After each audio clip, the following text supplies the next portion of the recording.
We talk about it a lot at Lava, to do everything with purpose and to understand exactly why we're doing something. Balancing being a deal maker as well as running a business. Actually, it's about making decisions every day. Sure, collaborating and ensuring that those decisions are the right decisions, but doing it swiftly with momentum, I think has been the real key. Decision making, a huge part of anyone's career, from daily decisions to career defining decisions. This week on Talent at the Top, we'll be speaking with Simon Woodcock, co-founder at Lava Advisory Partners, a mid-market M&A boutique. Simon, genuinely delighted to have you on Talent at the Top podcast. I want to start with going back to 2019, 2020. You were a partner, M&A partner at Grant Thornton, sector lead.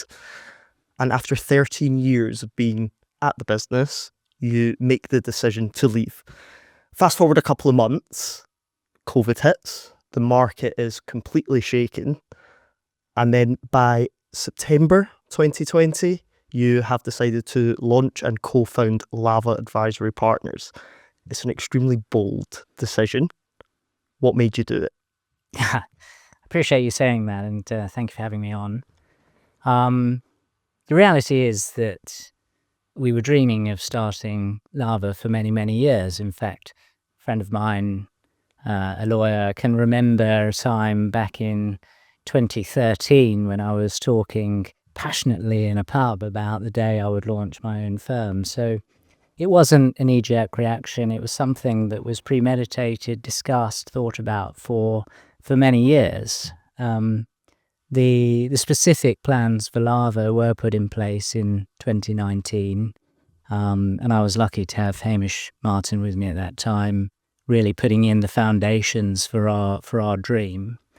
And you mentioned COVID. That wasn't part of the plan, of course, and it was a little surprise for us. However, I think when that hit, we did have a moment of wondering whether we ought to go back with our tail between our legs and beg for our previous roles.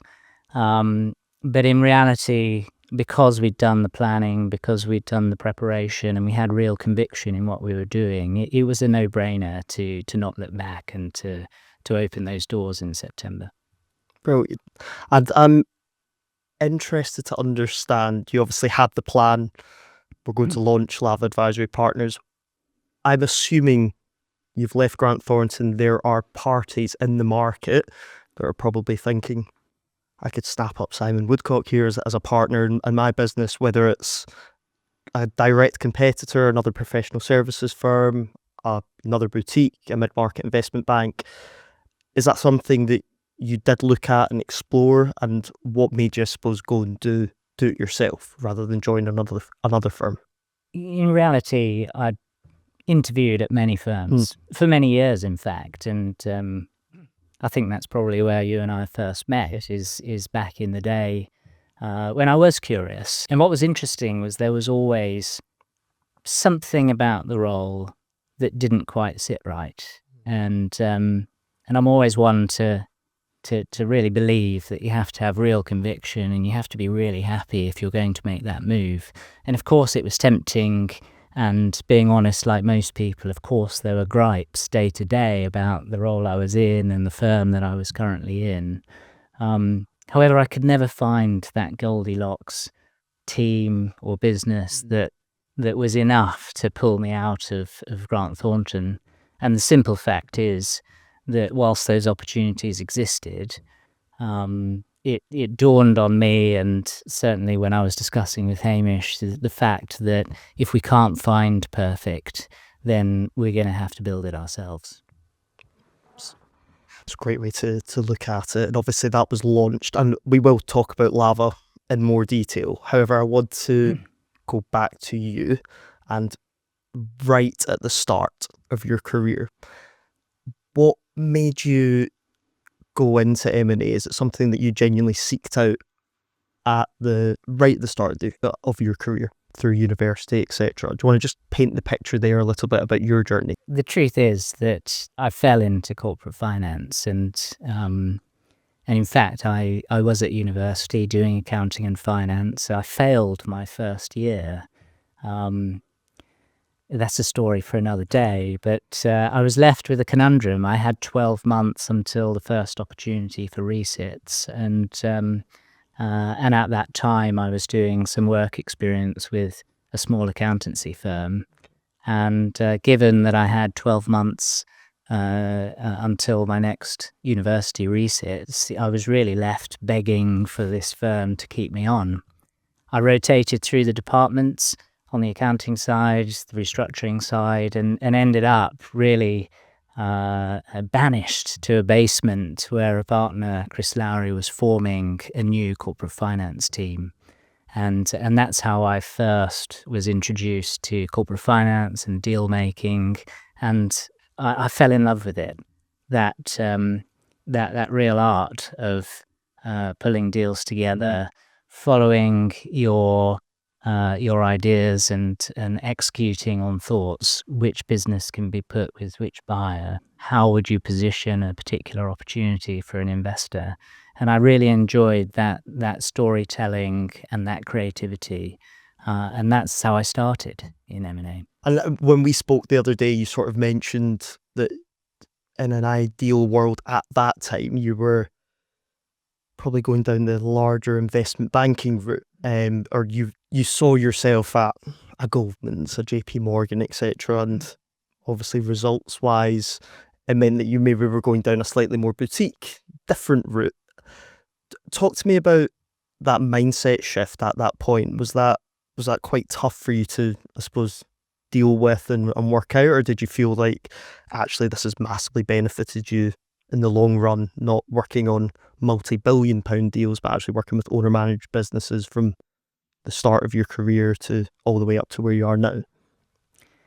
It's a good reminder, actually. Yeah. And yes, once upon a time, having got into LSE, where every single person there dreams of working at Goldman Sachs, it was a little bit of a brutal wake-up that having failed my first year and ended up with a third-class degree, that, funnily enough, Goldman Sachs doesn't want me.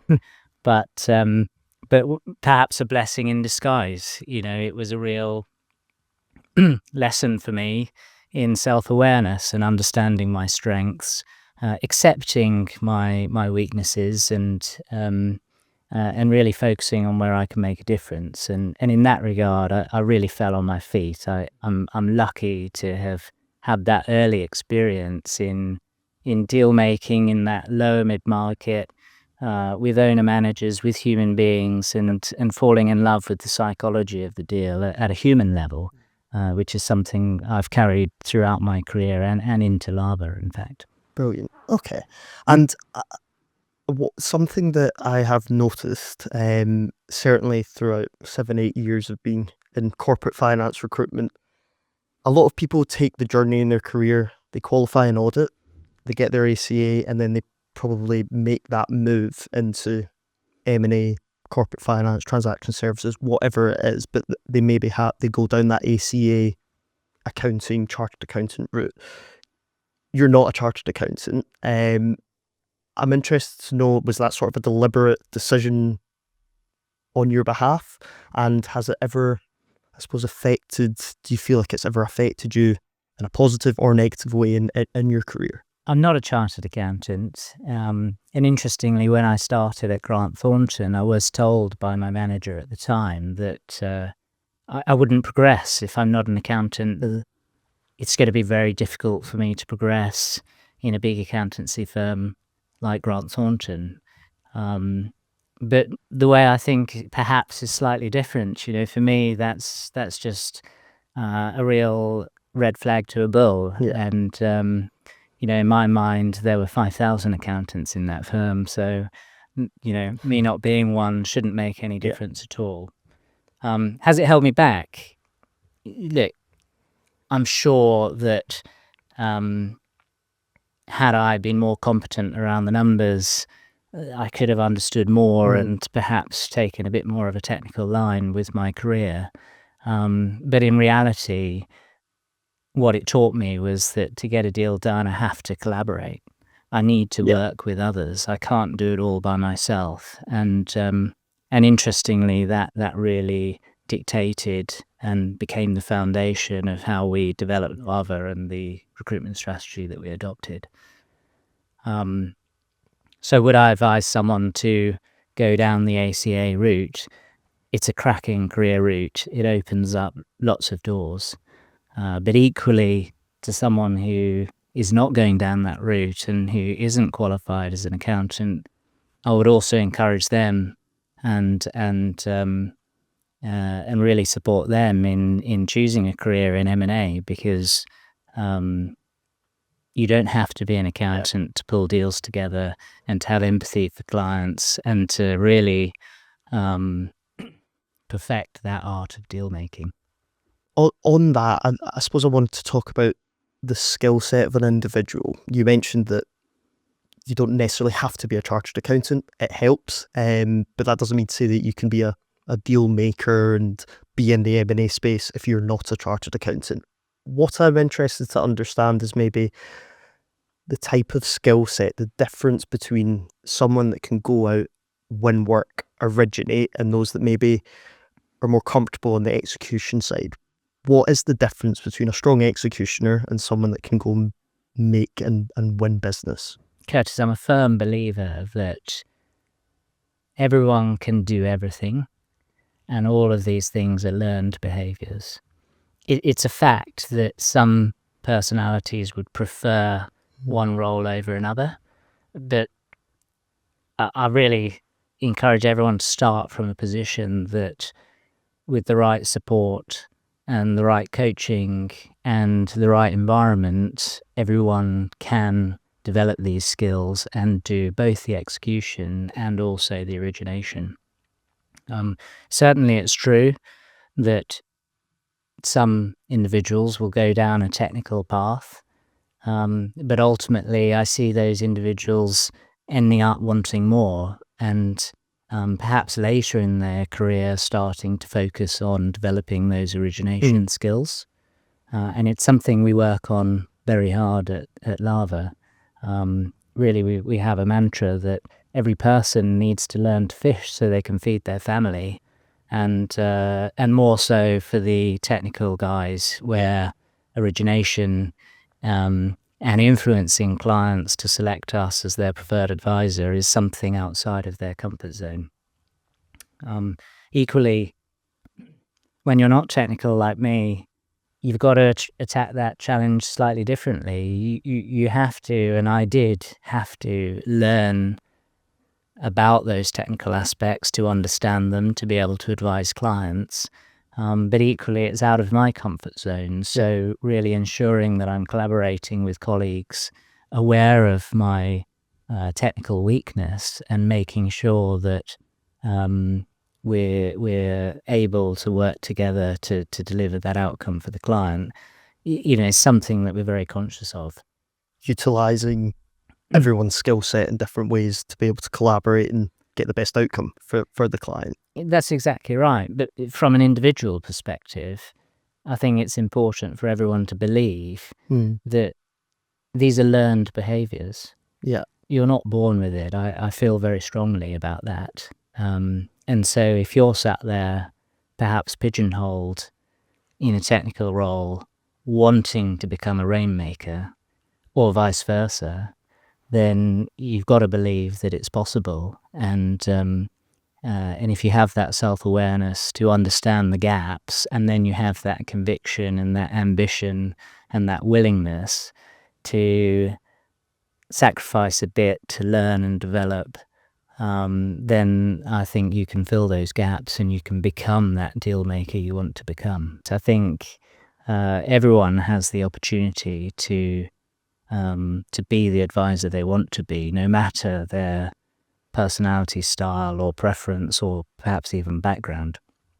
I think that leads me very nicely onto my next question, is more about you, say as an assistant manager, AD level, sort of on the up in your M&A career, who was Simon Woodcock? What were your natural traits and ability from the start that you felt you're just good at? And maybe which areas did you feel like you weren't so good at, and something that you had to work on and maybe are still working on to this day? I think, to be honest, I would have been a bloody nightmare to work with. I've always had that confidence. I've enjoyed creativity and pulling deals together. And I always felt that was my comfort zone, networking with people, sharing ideas, collaborating. My weakness was certainly around the technical capability. And so in my mid-career, that was always the challenge. I'd be very comfortable and confident talking to clients, talking to funders, communicating with buyers, but sometimes would cause frustration and issue because I couldn't match it with technical capability to execute well. And that was something that, if I'm honest, took a while for me to accept, acknowledge, and really work on at Grant Thornton. And perhaps that's why, I'm certain that's why I stayed the length of time I did, because I could see the benefit of really bedding that in, despite always being in a rush and always challenging that progression path, which was in my mind and always is too slow. It was really good to be in an environment where there was an opportunity to develop those skills and to really bed in with a strong pipeline and lots of different deals going on, bed in that capability and skill set to make me a rounded partner. Okay. Why do you think progression takes too long? If you're ambitious, you can see the next level and you strive for it. And, actually, it's taken me many, many years, decades, in fact, to learn a bit of humility, learn that self-awareness, and really accept and embrace my weaknesses and challenge those and work on those head on. Certainly in my earlier career, it was difficult for me to accept those things and hear from others that there were things for me to work on. And I'm really pleased now that's actually, it's our calling card at Lava. It's that self-awareness and development that I think I'm so proud of, and I'm still working on, that perhaps I wish 20 years ago I'd accepted more readily. On, I suppose, moving slightly towards focusing on Lava now, I want to talk about the people that you've got currently. Do you see any traits in yourself and the people that you've hired for Lava? Yes and no. One thing I'm proud of at Lava is that we have curated a team of very diverse skill sets and very diverse personality types. And for us, that's so important. Together, as a collective, we are so much more powerful than by ourselves. Yes, there is shared ambition, that willingness to turn up to work and work on yourself and become the best advisor that you can become. However, not everyone is like me, and I dread to think what a business would be like if there were 20 Simon Woodcocks. I suspect it would be a horrible place to work. So shared ambition, but very diverse skill sets, very diverse personalities, and we all work very hard to celebrate each other's differences, but also leverage those when it comes to providing that client service and that really exceptional outcome for our clients. What do you think is the key things, or what makes Lava so successful? I know you've touched upon some key bits there, but I suppose if you were to summarise the success over the past 5 years, what is it, do you think, that makes Lava a little bit different, and what makes it so successful? I appreciate you saying that. For us, it's still work in progress. There's a lot for us to work on, and we think, we believe if we work hard on always trying to improve, then success will follow. What makes us different is we're willing to challenge. We don't like the status quo. We want to find new, interesting ways to do things. And I find so many advisors in the market are a bit nervous and perhaps too cautious about trying new things. The real thing that makes Lava different is our willingness to embrace failure and to learn from our mistakes and to apply those new learnings on the next deal. And I love that. It's really inspiring to be amongst people who accept the areas that they need to develop, turn up to work each day willing to work on those development areas, and that really creates an environment where people are there to become the best advisor they can be. Yeah.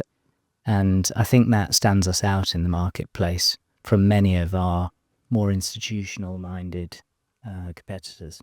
Am I right in saying that you have an individual at Lava that is almost like a career coach that comes in and genuinely helps develop people in areas that they want to develop? And that's not just something that you talk about, it's something that you've actually provided action to and have got someone in helping.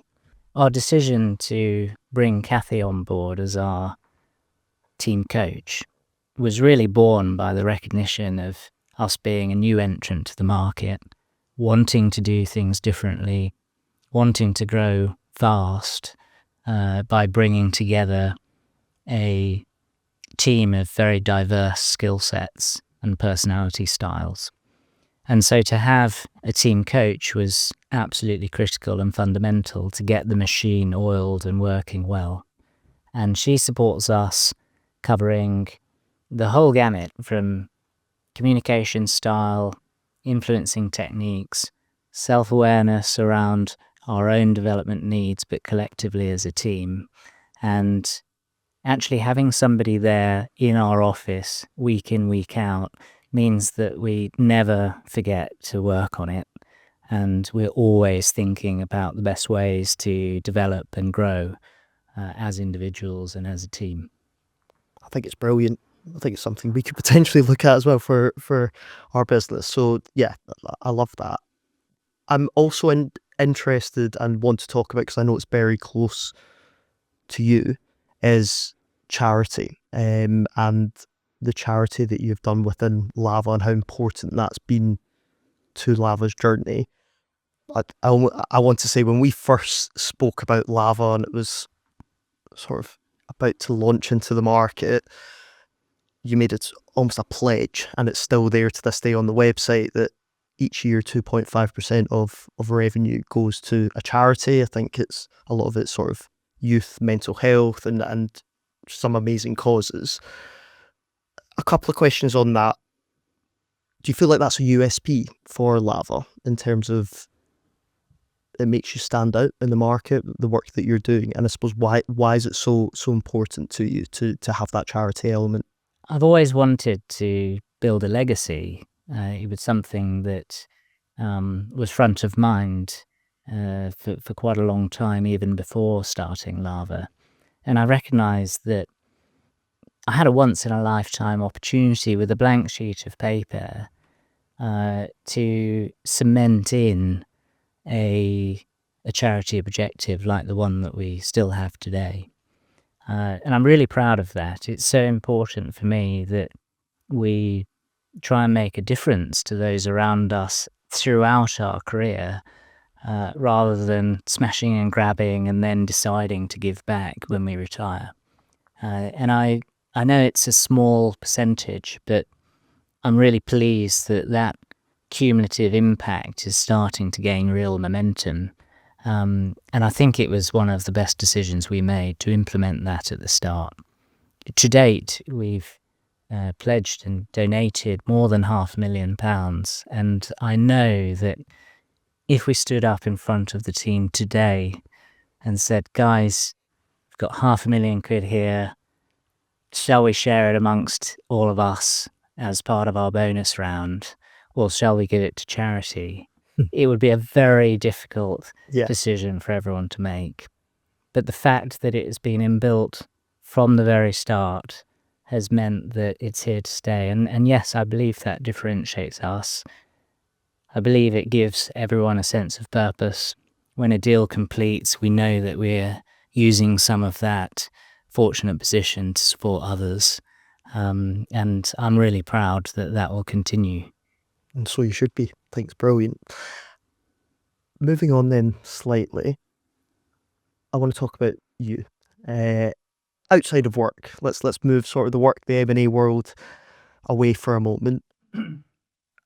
Who's Simon Woodcock outside of work? What keeps you motivated beyond the doors at Lava Advisory Partners? I'm a family man, wife and 2 daughters.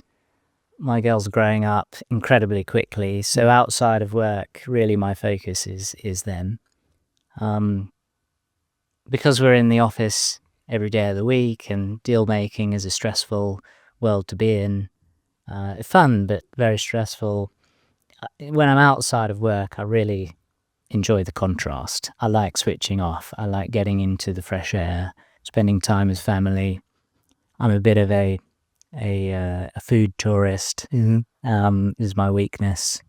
But certainly trying to switch off from M&A and recognizing that there's so much more to be done outside of the day job. On that, just again about yourself, I am fully aware, and I think it's something to be massively proud of, that you've taken up running over the past few years and have completed a couple of marathons, haven't you? How do you balance marathon running, family man, M&A originator, running a business? How do you keep it all balanced, and what do you do to make sure that you can be the best version of yourself at each aspect of your life, essentially? That's a great question, and I think if you were to ask most people that know me, it's a balance that I'm still working on. So I haven't perfected it yet. But the single biggest thing that has enabled me to take on those challenges and to do more, if you like, has been adopting a healthy willingness to say no. And we talk about it a lot at Lava. To do everything with purpose and to understand exactly why we're doing something. And by definition, that helps us understand if something is not the best use of our time. And so in reality, making more space for myself, both within work to support clients, to support colleagues, to work on the business, but also outside of work to balance family with my new midlife crisis passion of running. In reality, it's not about compromise. It's more about being very clear with what will make a difference and removing those things from my life that perhaps are optional or not the best use of my time. Running is something that I need to get involved in at some point. It's a 5k. I tried to do a 5k a couple of weeks ago. Struggled for sure. I'm keen just to go back as sort of a penultimate question, is to go back to decision making throughout your career. So naturally, one of the key, if not the biggest decision of your career was leaving Grant Thornton and starting Lava Advisory Partners. But has there been out with that a decision that you've made throughout your career which has been, I suppose, vital to where you are now? It's interesting that you talk about the decision to start Lava. No doubt that was a massive decision, and I mentioned earlier it's something I wanted to do for years. I think the biggest decision was to exercise patience and accept my wife's advice, which is to not be hasty and to really, for my own benefit, get to partner at Grant Thornton, see that journey through, and only then, if I really have that drive and I really want to leave, only then take that plunge and start Lava. That was quite a big decision for me, of course. But I wouldn't necessarily say that this has been about making big decisions. In fact, it's more around the everyday decisions, the volume of decisions that I've had to take, and balancing being a deal maker as well as running a business. Actually, it's about making decisions every day and being quite decisive. Sure, collaborating and ensuring that those decisions are the right decisions, but doing it swiftly with momentum, I think, has been the real key. Okay, great. My final question to you then. For someone at the start of their M&A career, their M&A journey, that are looking to get to the top of the profession, to be talent at the top, what's one piece of advice that you would give that individual now? It's very hard to put your finger on one piece of advice. But the first thing I would say is absolutely you can do it. Everyone can do it, I believe that. The art is about self-awareness and really a willingness to work on your personal development, and accept that in order to get to partner, to get to the top, to be able to influence a client to sign your engagement letter and pay you a fee to work on their deal, actually there is a huge array of skills and experiences that need to be gathered before you can be in that position. And so get your head down, don't compromise, be patient, be resilient, and number one perhaps is learn to embrace failure and enjoy failure, because only those lessons will allow you to grow and develop, and that's how you'll get to the top. Brilliant. You heard it from Simon Woodcock. Thanks so much.